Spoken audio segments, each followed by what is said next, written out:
गरीब चाची के घर अमीर भतीजी लाई इफ्तारी। या अल्लाह, आज तो इस कमबख्त चूल्हे ने नाक में दम कर दिया है। ऐसा लग रहा है जैसे चूल्हा ना होकर धुएं की चिमनी हो।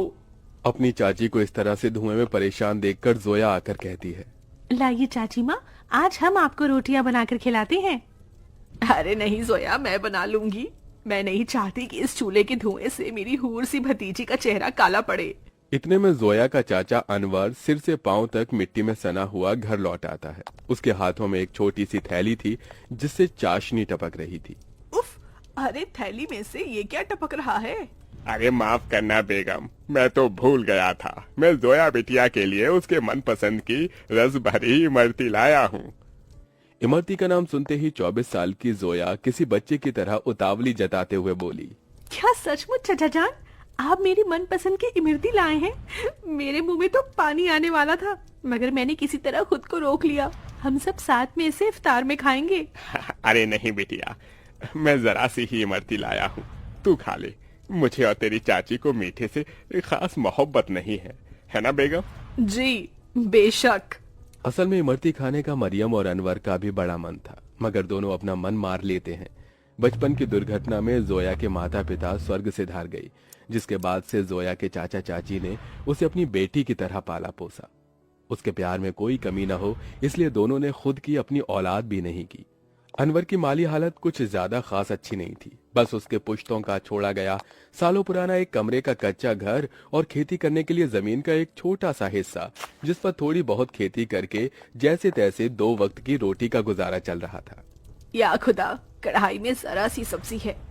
खैर, नमक प्याज रोटी से ही इफ्तार कर लेंगे। सब्जी सोया को दे देती हूँ। मरियम 3 थाली लगा ले आती है। अरे ये क्या, चाची माँ मेरी थाली में सब्जी, आप दोनों क्या खाएंगे?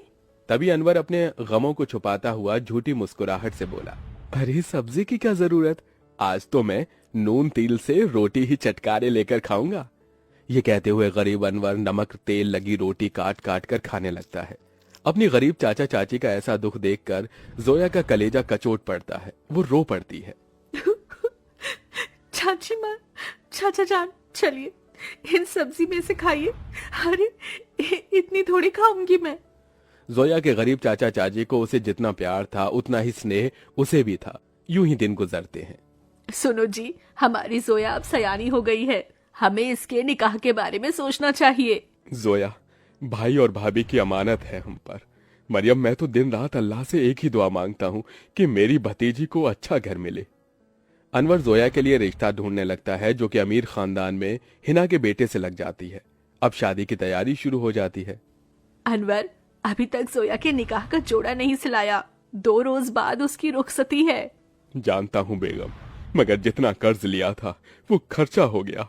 मैंने तुमसे एक बात भी छिपाई है, मैंने अपनी जमीन बेच दी। क्या जमीन बेच दी? उसी से तो फकत अभी तक हमारी रोजी रोटी चल रही थी। अब क्या करेंगे आगे? अल्लाह मियाँ बैठा है ना रोटी देने वाला। मरियम, कुछ तो कर लूंगा, लेकिन जोया हमारी इकलौती भतीजी है। उसका निकाह अच्छे से घर में हो जाए ताकि मन में कोई मलाल ना हो। जोया के गरीब चाचा चाची उसकी शादी के लिए अपनी खेती बाड़ी बेचकर उसकी विदाई करते हैं। चाचा चाची माँ, जा मेरी बच्ची, अल्लाह तुझे दोनों जहां की खुशियों और नेमतों से नवाजे। जोया अपने गरीब चाचा चाची के घर को छोड़कर अपने अमीर ससुराल में आ जाती है, जहां उसके सास ससुर नंद जेठानी से भरा पूरा परिवार मिलता है, जहां सास हिना उसका स्वागत करती है। माशाअल्लाह, कितनी खूबसूरत बीवी है हमारे मुराद की। एकदम सही फरमाया आपने अम्मी, भाई की तो किस्मत खुल गई। चलो देवरानी जी, हम तुम्हें तुम्हारा कमरा दिखाते हैं। जोया की जेठानी आलिया उसे कमरे में ले आती है, जो कि बहुत ही बड़ा और आलीशान था। वल्ला, इस कमरे से भी छोटा तो हमारे चाचा चाची माँ का घर था। यहाँ तो हर शान और शौकत है। अगले दिन जोया नहा धोकर पहली रसोई करने आती है। अस्सलाम वालेकुम अबू जान। खुश रहो बहू बेगम। अम्मी जान, खाने में क्या बनाना है? अरे बहू, तुम क्यों खाना बनाओगी? उसके लिए नौकर चाकर है ना। मगर हम सभी तुम्हारे हाथों का शाही टुकड़ा खाना चाहेंगे। जी अच्छा। जोया जैसे ससुराल के ऐशो आराम भरे किचन में कदम रखती है तो नम आंखों से निहारती रह जाती है। उसकी आंखों के आगे अपनी चाची का धुएं में चूल्हा फूकना याद आ जाता है। या खुदा, हमारा ससुराल कितना रईस है। ऐसा लग रहा है जैसे हम किसी जन्नत में आ गए हैं। मगर हमारी गरीब चाची माँ आज भी गीली लकड़ियों से चूल्हा जलाती होंगी।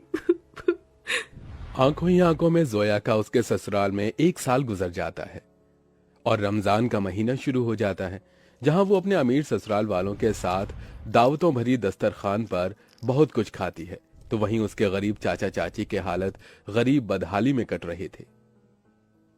अरे क्या हुआ मरियम बेगम, अभी तक खाना नहीं लाई? मैं वजू करके कब का बैठा हुआ हूँ। जी लाई। मरियम कुछ रोटियां रखकर नमक मिर्च के साथ लाती है। जी बस यही है खाने में, रूखा सूखा है खाने में। जाने अल्लाह हमारे दिन कब बदलेगा। बाकी दिन भी रूखा सूखा खाते हैं और रोजे में भी रूखा सूखा खाकर काटना पड़ रहा है। मरियम, अल्लाह ने जो दिया है उसे सिर माथे लगाकर खाओ। बेचारे गरीब शौहर बेगम एक दूसरे को निवाला खिलाकर गम बांटते हैं। कंगाली इतनी थी कि दोनों पानी से सहरी करके भूखे पेट कड़ी धूप में भट्टी पर काम करते हैं और यूं ही दिन गुजरते गए। बेगम, अल्लाह के करम से इतने पैसे जुड़ गए, कल जोया के ससुराल इफ्तार दे आते हैं। दोनों खुद पर दुख उठाकर जोया और उसके ससुराल वालों के लिए कपड़े फल मिठाई के साथ इफ्तार लेके जाते हैं। अरे समधी साईं, आप दोनों? वालेकुम अस्सलाम समधी जी, ये आप सबके लिए हमारी ओर से इफ्तार का छोटा सा नजराना। तभी महंगा सा जोड़ा पहने हुए जोया आकर अपने चाचा चाची के गले लग गई। उसकी आंखों से आंसू छलक पड़े। चाची माँ, चाचा जी, कैसे हैं आप? गरीबी और गमों भरे हालातों को छुपाते हुए दोनों झूठ बोलते हैं। हम अच्छे से हैं। अरे बच्ची, तू खुश तो है? जी चाचा, मैं बहुत खुश हूँ। यहाँ सभी हमारे साथ बहुत ही अच्छे से प्यार मोहब्बत से रहते हैं। अल्लाह का शुक्र है जो तुझे इतना मोहब्बत भरा ससुराल मिला है। अच्छा, अब इजाजत दीजिए। अरे भाईजान, अभी तो आए हैं, अभी ही जा रहे हैं। थोड़ी देर में इफ्तार का समय हो जाएगा। इफ्तार की दावत खाकर जाइएगा। नहीं आपा, हमारे यहाँ बेटी के ससुराल का पानी भी नहीं पीते। हम चलते हैं, अल्लाह हाफिज। उनके जाने के बाद जोया की नंद ने कहा, अम्मी, आपने गौर फरमाया भाभी जान के चाचा चाची काफी कमजोर से लग रहे थे और कुछ परेशान भी थे। नाजिमा, लाजमी है कि वो कुछ परेशानी में है। बहू, तेरे चाचा चाची बहुत ही खुददार हैं। ऐसे तो वो हमारी मदद लेंगे नहीं। एक काम कर, तू भी उनके लिए इफ्तारी लेके जा, इन्हें अच्छा लगेगा। जोया के ससुराल वाले बहुत ही खुशियों के साथ उसके गरीब चाचा चाची के लिए इफ्तार की तैयारी में टोकरे भर फल मिठाइयाँ बहुत सी चीजें करते हैं। 2 दिन बाद जोया अपने गरीब चाचा चाची के घर पहुंचती है। किस्मत तो देखो, उस इफ्तारी की शाम उनके घर में रोटी के लिए भी जखना लगा हुआ था। तभी कुछ लोग अलमारी, कुर्सी, फ्रिज, पलंग इत्यादि अंदर लाते हैं। ये सब किसका सामान उतरकर हमारे घर आ रहा है? जोया, तू मेरी बच्ची। अस्सलाम वालेकुम चाची माँ, क्या बात है? इफ्तार का समय हो गया और आप दोनों ऐसे बैठे हैं? हम इफ्तार करने ही जा रहे थे।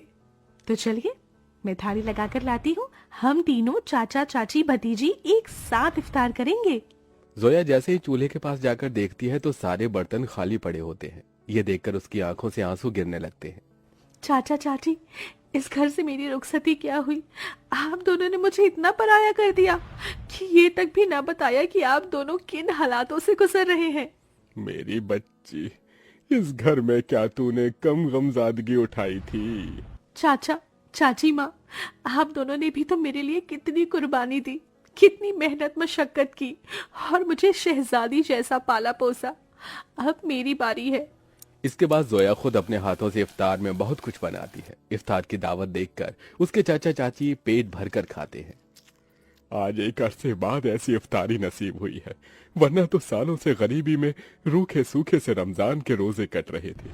मैं यहाँ आप दोनों को सिर्फ इफ्तार देने नहीं आई, बल्कि ईद पर आपको मेरे यहाँ आना है और ये अम्मी अब्बू का हुक्म है। हम आएंगे बिटिया, जरूर आएंगे। जोया के गरीब चाचा चाची ईद के दिन उसके घर आते हैं, जहां उनका खूब स्वागत होता है और सभी साथ मिलजुल कर ईद मनाते हैं।